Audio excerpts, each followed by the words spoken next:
राज्यामध्ये 16 जूनला शाळा सुरू झाल्या आणि साताऱ्यात शाळा होऊन 10 दिवस उलटले, पण जावळी तालुक्यातल्या काही शाळांमध्ये शिक्षण केवळ नावापुरतं सुरू आहे। अपुऱ्या सुविधांमुळे विद्यार्थ्यांचे खूप हाल होत आहेत आणि याचाच आढावा आमचे प्रतिनिधी इम्तियाज मुजावर यांनी घेतला। आपण पाहूया।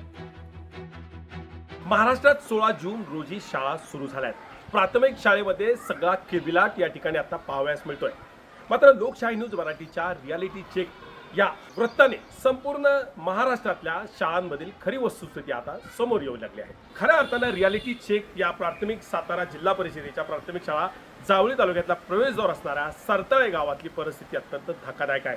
माझ्या पाठीमागे आता सध्या मुलांचे स्वच्छतागृह आहे आणि या स्वच्छतागृहाची आपण अवस्था पाहिली तर खऱ्या अर्थानं या ठिकाणी कोणीही एक मिनिट सुद्धा या ठिकाणी उभं राहू शकत नाही। चिमुकली लहान मुलं पहिलीपासून ते 7वी पर्यंत या शौचालयाचा आणि वापर करतात। वस्तुस्थिती पाहता इतकी दुर्गंधी या परिसरामध्ये आहे की ही दुर्गंधी पाहिल्यानंतर एकंदरीतच ह्या दुरावस्थित झालेल्या या शौचालयामध्ये कोणीही जाऊ शकत नाही।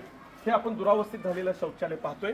अत्यंत भयानक अशी स्थिती या शौचालयाची आहे। या शाळेत परिसरात किंवा जावली तालुक्यातल्या इतर शाळेमध्ये सप्लाय करणारा शिक्षकच या ठिकाणी ड्रेस आणि शूज सप्लाय करत आहे।